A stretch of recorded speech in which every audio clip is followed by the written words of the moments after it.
Hello, very good morning to all and welcome to a brand new trading week. I hope that you guys have a great and restful weekend and very interesting on what has taken shape on last Friday as well on the global markets. So before we start today's daily dose of market insights, very good morning. Today will be Monday, the 13th of January,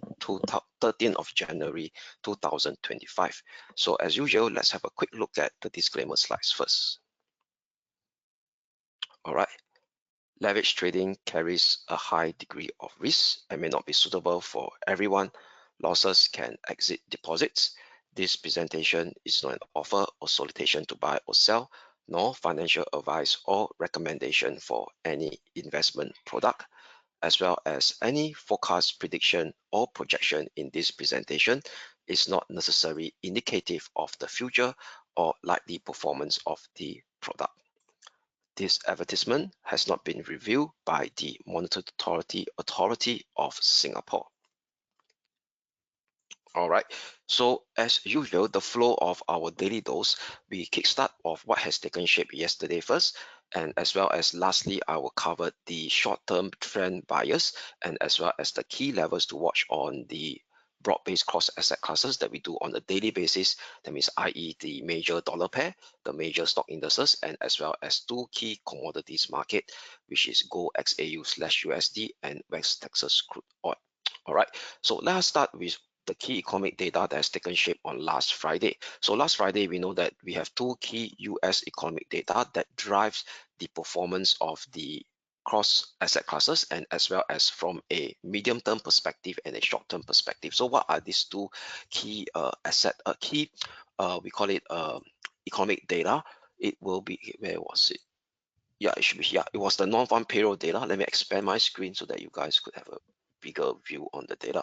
All right, so it was the non-farm payroll data that came in hotter than expected. So market is expecting a kind of a low ball number, which I've warned earlier in my daily dose on last Thursday and Friday, that if it's because of a low ball number of 160k job added, any number that able to surpass this number could ignite strong dollar strength, which eventually will have a negative feedback look on the major US stock indices and thereafter spreading to the rest of the world. And that has indeed taken shape on last Friday, where the number came in higher than expected.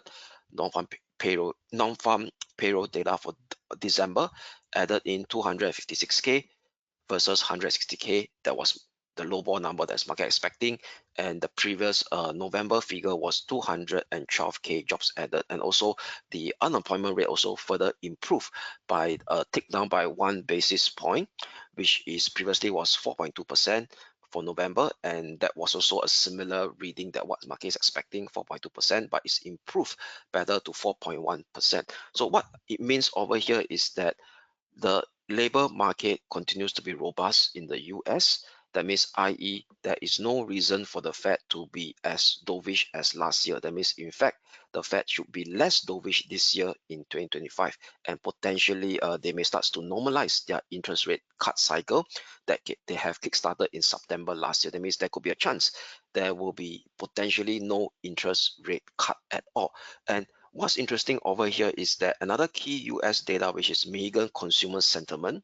Yes, even though the labor market is strong, but consumer sentiment is actually not as we call it enthusiastic or excited about the growth of the US economy by almost having a same rate of growth as last month. Yeah, last year, correct, last December, because this is the flash figure of January. So for the month of December, it came in at 74, and for Megan consumer sentiment flash figure for January, it actually slide down lower to 73.2 and below 73.8%. And what's interesting over here is that inflationary expectation of in the near term actually increased to 3.3% from 2.8% that was expected in December. So what it means that over here is that the weakness, not just the almost unchanged growth of the consumer sentiment data in US, the flash figure for the month of January, is being caused by a consumer that is getting, what you call it, afraid their purchasing power that's being eroded due to further expectation on inflation in the near term. All right, so that also spoke the stock market as well in the US. So if you look at the US stock market over here, last week, all the major 4 US indices closed in the red. I would say deeply in the red by more than 1%. The SPX and the Nasdaq 100 down negative 1.5%. Almost the same magnitude. The Dow Jones down negative 1.6%, and the Russell 2000 underperformed by a negative 2.2%. All right, so what we could see right now is that at the point in time where the dollar rallied, the dollar start rallying more significantly post US presidential election, but at the point in time, the major US stock indices still hold on a firm footing, and right now this negative prospect of a stronger dollar, which potentially lead to tighter liquidity condition, also due to the rise of the US 10-year Treasury yield, now has starts to make a bit of realization into the US stock market, despite last year where we start to see a very stunning return in AI productivity growth, where the Nasdaq 100 rallied in the last three, I would say that the last month of December last year. Right, that means i.e. the last month of 2024. So what you could see over here is that if you were to look at the US dollar index at this point in time, the US dollar index firmly is still being entrenched in this medium-term ascending channel that I drew from the low of 1st of October. The daily RSI of the US dollar index still remains bullish, higher low, hasn't hit the overbought level yet. No clear signs of a exhaustion from the bullish side of the story, as it does not print out a bullish divergence at this moment in time. That means, i.e., the next medium resistance level to watch on the dollar index will be at 111 level, then thereafter followed by the 113.90, 1480 level on the dollar index, as you can see on screen. That means from a medium term perspective, the US dollar strength still remains intact, and this US dollar strength is being supported by the rise in this longer term US Treasury yield. So US Treasury yield, as we are speaking right now, because it also starts trading in the Asia session. All right, so this is the current price. Sorry, it hasn't started trading in the Asia session yet. So at this moment in time, this was last Friday price movement. You could see a very strong bullish candlestick on last Friday, continues to trade a series of higher high and higher low, holding above the 20-day moving average, and also the daily RSI of the 10-year US Treasury yield. Yes, it hit the overbought level, but there is no signs of a bearish divergence, so indicating that the medium-term uptrend still remains intact over here for 17th of September. And most importantly, previously it has almost a year of major bullish flat configuration. That means this 1 year plus of major bullish flat configuration clearly has a positive follow through after that bullish breakout on 18th of December last year. So what it means that it's kickstart a medium-term uptrend, which is multi-week, and as well as potentially a multi-month uptrend as well, because previously it has been consolidating in at least 1 year in this major bullish flag formation. So the next resistance level to watch will be at 5.2% from a medium-term or a multi-week perspective. All right, so given this strong medium-term uptrend and as well as major uptrend phase of the US 10-year Treasury yield, that also kind of support a further potential medium-term uptrend of dollar strength going forward. And that also has been implied by the market expectation on how the Fed will react in the next few months in their future FOMC meetings. So this can be seen on the CME Fed Watch tool. So for those who follow my daily dose of market insights, this shouldn't be totally alien to you guys, all right? Because I've been using this tool to have a gauge about what the market is expecting on current economic data releases that could potentially impact the forward-looking US Federal Reserve so-called monetary policy decision going forward. So if you look at the next upcoming meeting will be the 29th of January. So very strong chance now at 97% that the Fed will stamp pat after that robust US labor market data, NFP data, and the unemployment rate, which improved slightly, that was released on last Friday. So almost certain that 97% chance that the US Federal Reserve will maintain its current Fed funds rate at 4.25% and 4.5% after the third cut that it enacted in December last year. So the Dow almost unchanged at 97% compared to a day ago. That was before the release of the NFP data at 96.8%. So what's interesting going forward is what will the Fed be acting like based on the current economic data and sentiment going forward in the next few FOMC meeting after January. All right, so we can look at the aggregated tab where they actually look at the futures, Fed funds futures pricing across the calendar. So the Fed will keep standing pat as well on the 19th of March and as well as 7th of May FOMC meeting as indicated by this aggregated table over here, because a high chance that it has 61% chance it will maintain at 4.25%, and only the possibility of 66%, which is quite high, above 50, it will cut potentially on 18th of June. Then thereafter, it was stamped all the way. So previously, prior to the NFP data, there was actually a slight chance of another interest rate cut coming in either October or December this year. But now that has been greatly reduced to almost 0%. And in December, only 3% chance of another interest rate cut to bring it down to 3.75% to 4%. That means, i.e., what market is expecting right now is that potentially the Fed could only cut one time.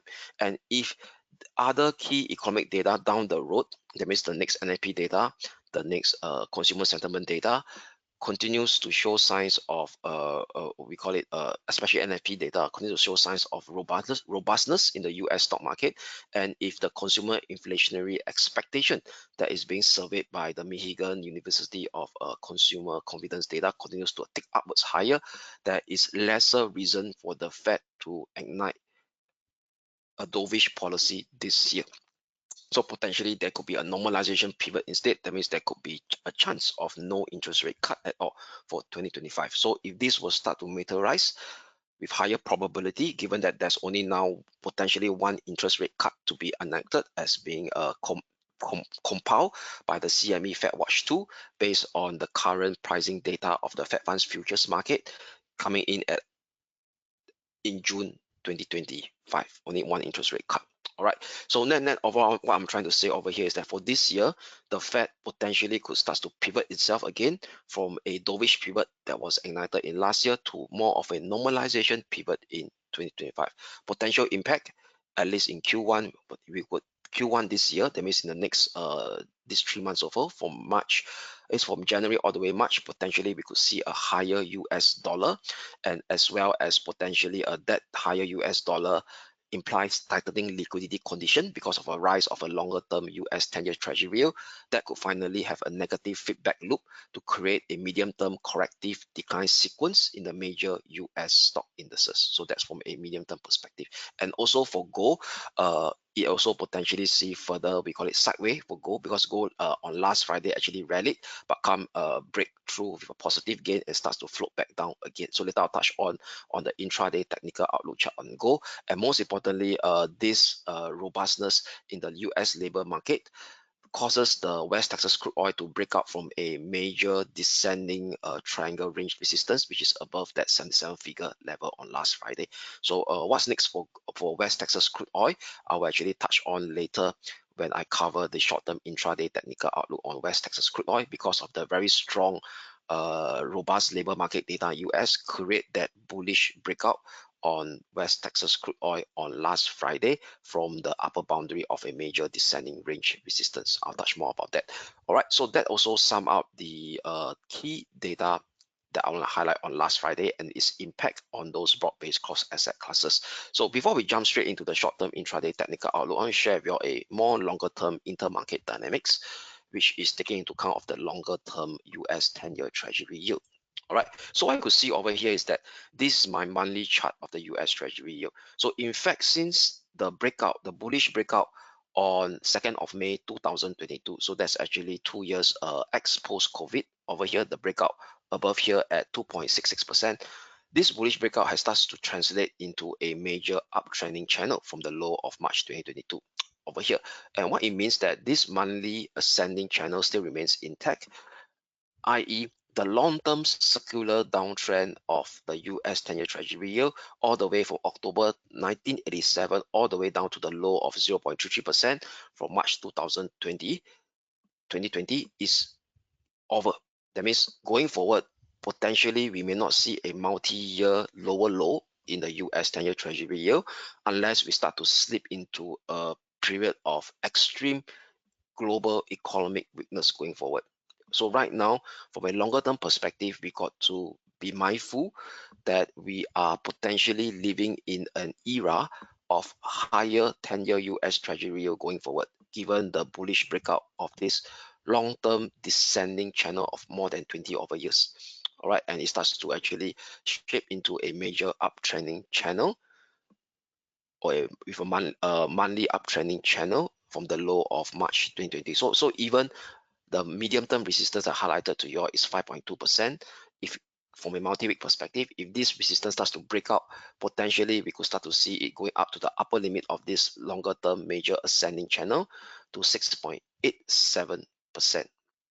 Okay, so that's for a longer term perspective. And given this very strong potential, we call it ongoing major uptrending phase of the 10-year US Treasury yield, if you look at the ratio chart of the Nasdaq versus the S&P 500, so we know that the Nasdaq 100 since we call it the low of the great financial crisis in 2008 has been slowly outperforming the S&P 500. So that actually also explains why technology stocks, the mega cap technology stocks, has a significant portfolio weightage in almost all global equity fund manager as well, because of the the multi-year outperformance of the Nasdaq 100 component stocks, which is comprises of Apple, Microsoft, or what's like, given that the higher weighting. And the last 2 or 3 years, it has been including Nvidia as well, due to its significant impact on the current AI productive team play that's taking shape. But however, given the push out of the US 10-year Treasury yield that is still ongoing, we see a bit of hesitance of the outperformance of the Nasdaq 100 versus the S&P since last year, the start of last year. What we could see over here, it seems to be tracing a series of similar high over here at this point in time. So if there's a risk that if the 10-year US Treasury will continue to push upward, what we could see over here is that the Nasdaq 100 outperformance against the S&P 500 may start to diminish as well in the coming months ahead. All right, so that also potentially form the basis of that potential quarterly or medium-term corrective decline phase that could actually take shape on the on the Nasdaq 100. And we know that the Nasdaq 100 is being the market leader right now among the major US stock indices. And with the fall of this market leader, it could spread negative feedback loop into the other major US stock indices, as well as now market is more concerned about the negative impact of higher US interest rates, which is the long-term 10-year US Treasury yield, being reinforced by a stronger dollar, because the Fed may not be so dovish as before in 2024, that creating a tighter liquidity condition in the US economy, offsetting the potential impact of lower corporate tax cuts as advocated by Trump incoming administration. Right, something to bear in mind up for.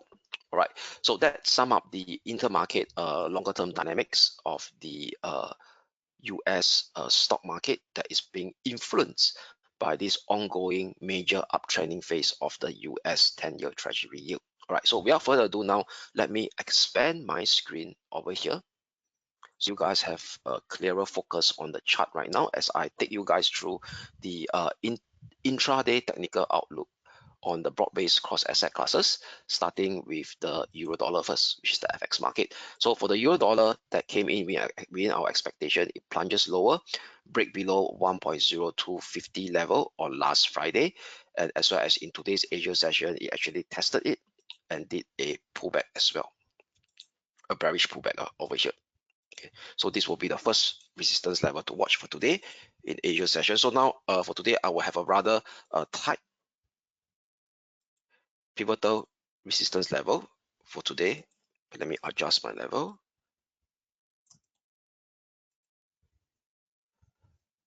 $1.0280. Okay, then this will be my normal resistance. Okay, let me adjust everything again to tidy it up. Excellent. Okay, so right now, given that the price action has really clearly broken down below the first support level that we highlighted on last Friday, 1.0250, this will be my first support level to watch. Hourly RSI, yes, in the oversold region, but there's no clear sign of a bullish divergence at this point in time. So what we could do over here is that we will tighten the key short-term pivotal resistance for today at 1.0280. So as long as 1.0280 holds, we will still maintain that intraday trend bearish bias on the euro dollar.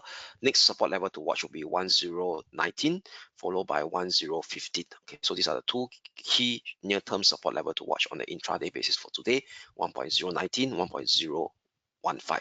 Only an hourly close above 1.0280 will negate the intraday bearish bias to see a kind of a mean reversion retracement to revisit 1.00330, a breakout above this level, retest the 20-day moving average at 1.0380 next. So in a nutshell, we will still maintain that intraday trend bearish bias with a tightened key short-term pivotal resistance for today at the euro dollar at 1.280 next.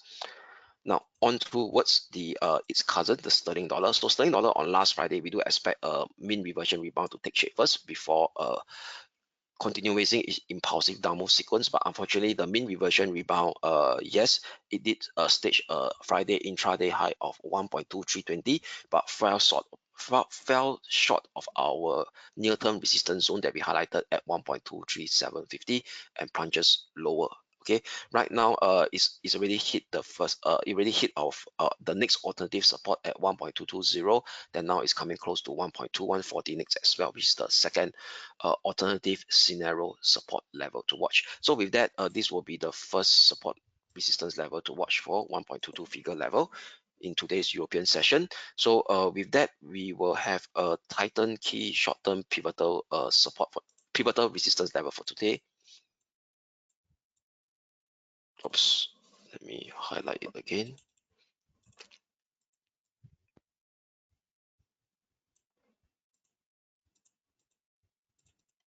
Over here, 1.2260.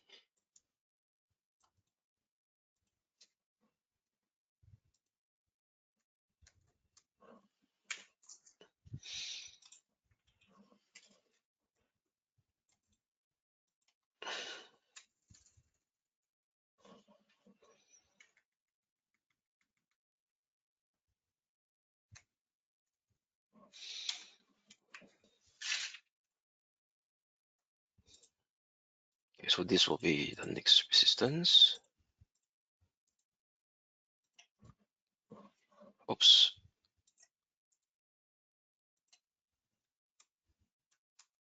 Okay, so tidy up everything. So I will use a very tight short-term pivotal resistance level, given this very strong acceleration that's already taken shape.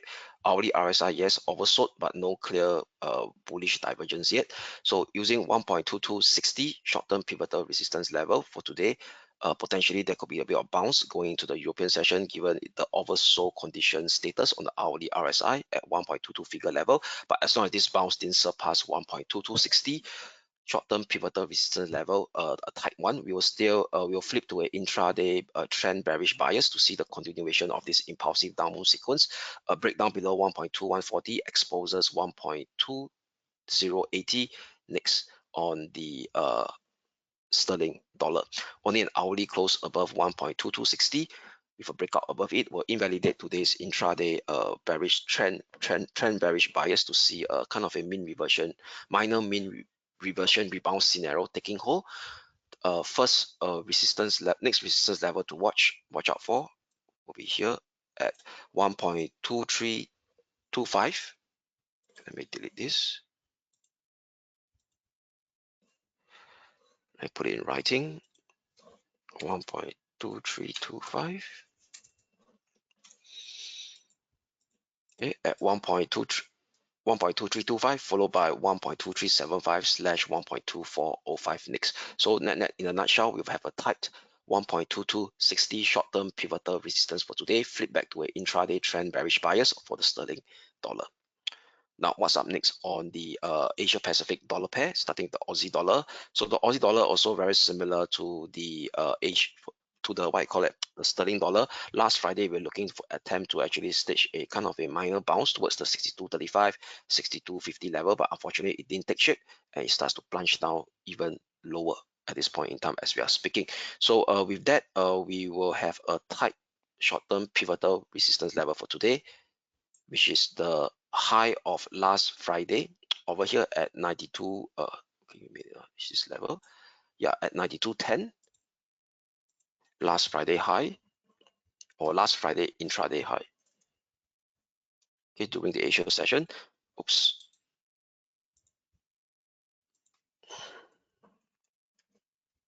Okay, so using 62.10 as my short-term pivotal resistance level on the Aussie dollar, we will flip back to a continuation of that intraday trend bearish bias.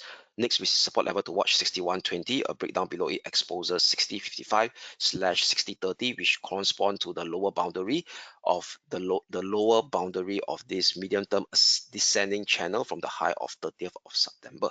So only hourly push up and hourly close above 62.10 short-term pivotal resistance for today will invalidate today's Aussie dollar intraday trend bearish bias to see a kind of a mean reversion rebound back up towards 62.90, which is the upper limit of the medium-term descending channel. So net in a nutshell, we will have a rather tight short-term pivotal resistance for today at 62.10, which was last Friday intraday high, to flip back to a intraday trend bearish bias on the Aussie dollar. So that's for the Aussie dollar short-term intraday technical outlook. Now on the dollar yen, so dollar yen actually can't break up above higher, so it seems to us that market is also kind of worried that there will be some kind of intervention taking shape by Japanese authorities, despite that we do see a stronger dollar across the board against other major currency, but not against the dollar yen. So the dollar yen can't actually float up, and in fact it continues to did that bearish reaction of our short-term pivotal resistance at 15880 on last Friday, and hit our first support level at 15750 before trading sideways as well. So no change, still using 15880 as my short-term pivotal resistance level on the dollar yen. Still looking for that potential mean reversion decline scenario to extend further on the intraday basis. If with the breakdown of 15750 for sure will reinforce this potential view. A breakdown below 15750 on the intraday basis with hourly close below it exposes the next near-term support level at 15670 for today. That will be the next intraday support level to watch, which also correspond to the rising 20-day moving average. So net in a nutshell, we will still be using 15880 short-term pivotal resistance level on the dollar yen to maintain that intraday bearish bias for that potential minor mean reversion decline to play out as well, potentially. So that's for the dollar yen, and that's also sum up the intraday technical outlook on the major dollar FX crosses. So now turning our attention now will be the major stock indices, starting with Asia, which is the Hong Kong 33, the Hang Seng representing of the Hang Seng stock, Hang Seng index. So the Hang Seng index continues to plunge lower as expected. So right now it's actually approaching our support level, which is the 200-day moving average at 18,460, and also the lower boundary of this minor descending channel that I drew from the high of 10th of December. So at this moment in time, the hourly RSI is oversold, and we hit the oversold level, so there could be a chance of some kind of bounce taking shape. But however, upon hitting the oversold level, there is no clear signs of a bullish divergence, as you're going to trace out a series of lower low in line with the raw price action on the Hong Kong 33 or the Hang Seng index as well. So right now, potentially there could be some signs of a bounce taking shape, given that it's already hit the oversold level. As long as this bounce didn't surpass our Titan key short-term pivotal resistance for today, which is 19,140, we'll still maintain that intraday trend bearish bias. First support level to watch remains the same, 18,460. A breakdown below it exposes 18,260/18,150 next. Only an hourly close above 19,150 and a breakout above it will invalidate today's intraday trend bearish bias to kickstart another round of minor mean reversion rebound, exposing the next near-term resistance level at 19,340 and even 19,580 next, which is potentially coming close to the downward sloping 20-day moving average as well, where the downward sloping 20-day average in the next few days should potentially act as a similar resistance level at 19,580.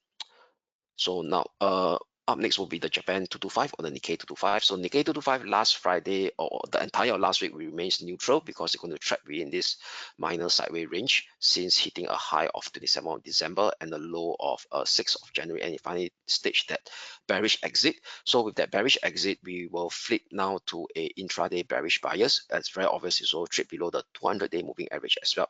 But given that the hourly RSI now has dipped into the oversold region, there could be some signs of a bounce as well. And also right now is revisiting the first support level that we watched on last Friday, or the next alternative first support level that we are watching on that we highlighted on last Friday after the potential bearish of that low of that neutrality lower neutrality zone, which is the swing low of 19th of December at 19th of December here, which is 38,315. So potentially there could be some signs of a bounce. So after, as long as this bounce didn't surpass our tight short-term pivotal resistance level for today at 38,680, we saw confluence with the 200-day moving average, we will flip to a intraday trend bearish bias. After 38,315, the next key support level to watch will be 37,700. So what's this 37,700? It's in fact okay, prior to that, there's one more level to watch out on the hourly basis, which is this level here.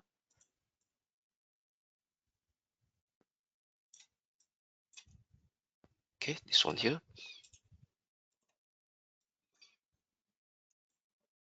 37,990. 37,990.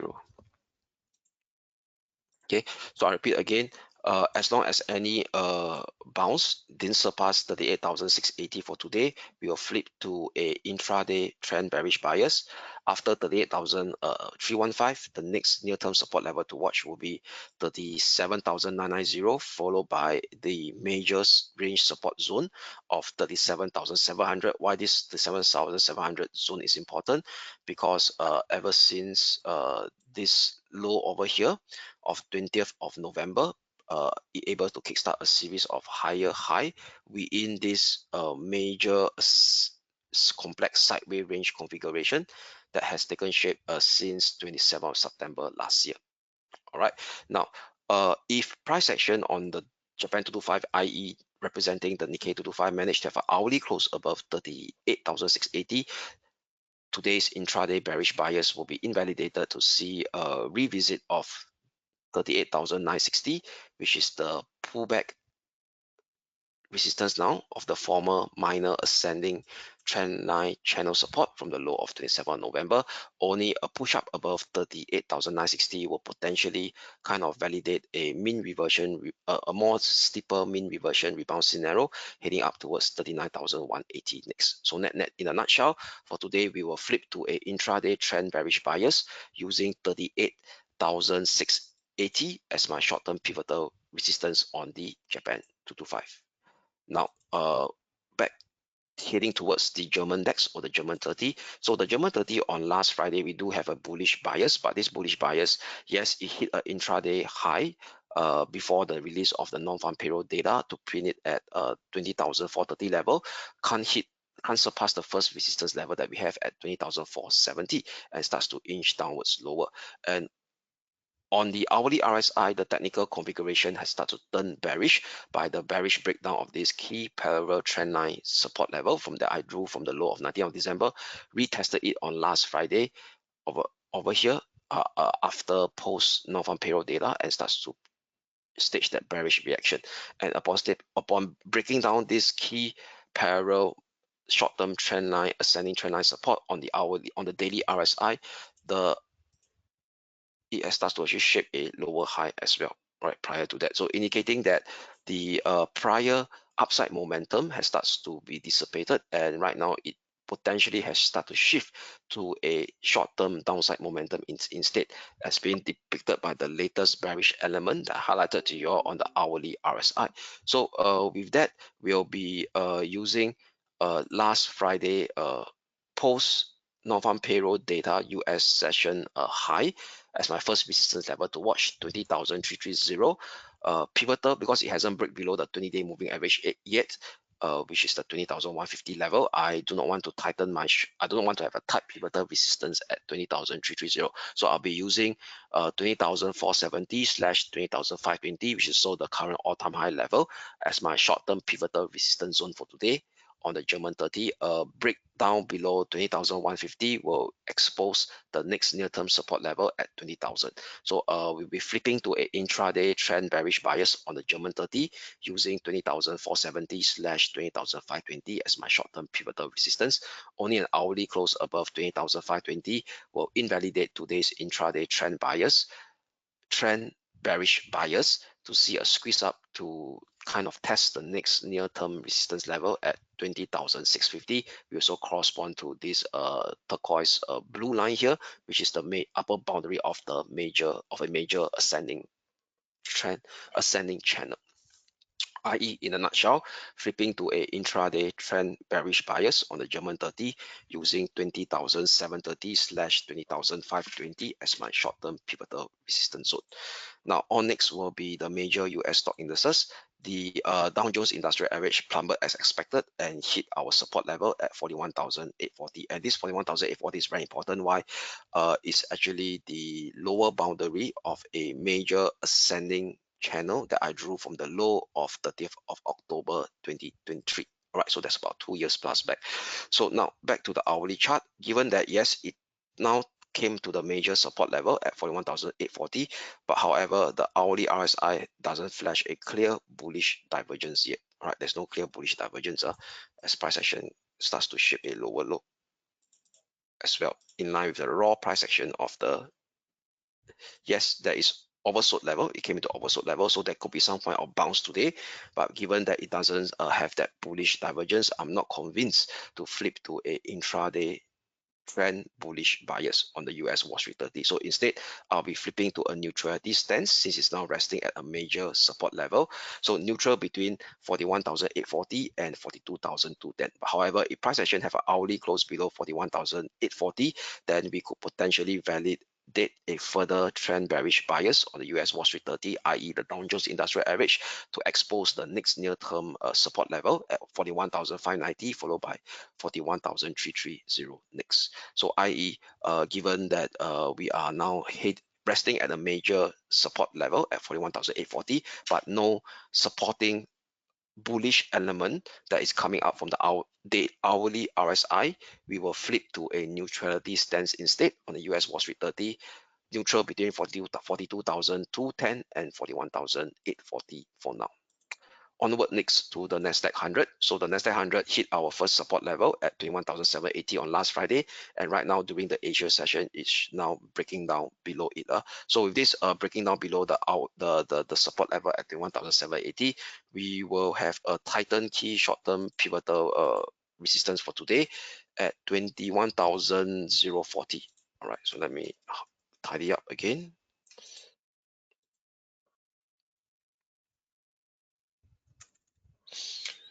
So 21,040 will be my short-term pivotal resistance level. As long as any bounce didn't surpass above 21,040, we will still maintain that intraday trend bearish bias on the Nasdaq 100. Next support level to watch for today will be 20,560, 20,530. Below it sees 20,335, which is the lower limit of this minor descending channel that I drew from the low high of 18th of December. Only a push up with an hourly close above this tighten key short-term pivotal resistance level at 21,040 will invalidate today's intraday trend bearish bias on the Nasdaq 100 to see a potential minor mean reversion rebound, revisiting 21,270. Above it sees 21,480, which correspond to closely to the 20-day moving average as well, and as well as the downward sloping the upper boundary of this minor descending channel. So i.e. in a nutshell, we will still maintain that intraday trend bearish bias on the Nasdaq 100 using a tighten key short-term pivotal resistance for today at 21,040.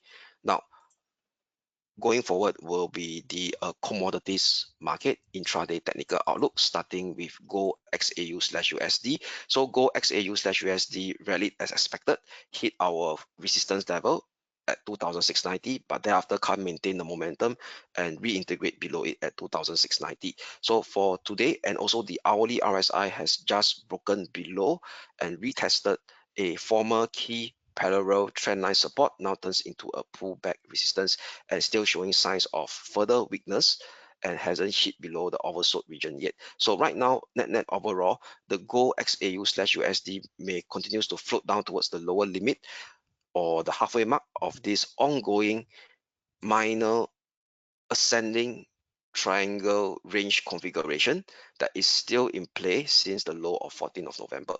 All right. So now for today, I'll be using 2704, which is the former congestion area over here of 12th of December and 11th of December. This will be my short-term pivotal resistance for today, 2704. First, flip to a intraday bearish bias within the minor ascending triangle range configuration. First support level to watch for today on the near-term basis, 2663. Below it exposes 2,650 next, which is also the 50-day moving average, I think as a similar support level as well at 2,650.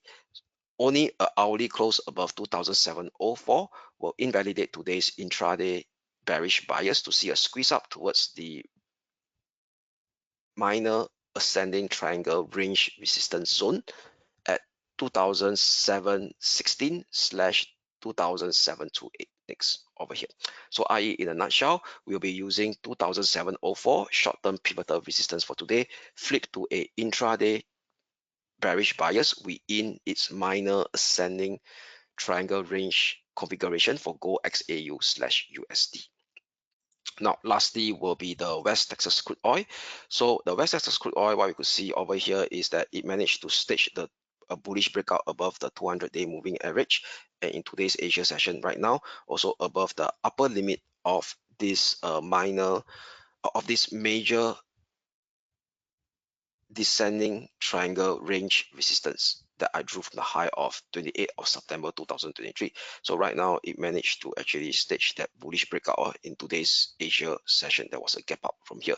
So with that, I got to respect this ongoing bullish push. So for sure, because this is the daily chart, as long as we need to have a daily close above this line here, this gray line here, then we will say that it has a proper bullish breakout, because on the intraday basis, if it starts to reintegrate back below it, then that could be a potential failure bullish breakout instead. All right, so we need to wait for a daily close above it. And if you look at the hourly time frame chart over here right now, on the hourly time frame chart, the hourly RSI has started to shape a bearish divergence despite that Asia session bullish breakout as you are seeing right now. So given this bearish divergence on the hourly RSI, I'm not so convinced that it may see a further push up towards 8030/8090. So this is in fact the next near-term resistance level to watch over here, which is the minor swing high of 13th of August and the former minor swing low of 16th of July last year. So with this kind of a bearish element that's being reflected on the hourly RSI, I will have a neutrality stance instead. So neutral between 79.90, which is the minor swing high of 8th of October, and as well as the former upper boundary of that major descending range triangle configuration now turns into a pullback support at 76.70. So neutral between 79.10 and 76.70 for West Texas crude oil for now. All right. So now that also sum up the intraday technical outlook on the various broad-based key cross-asset class. So before we go, let's take a look at the economic calendar. What are the data to look out for today?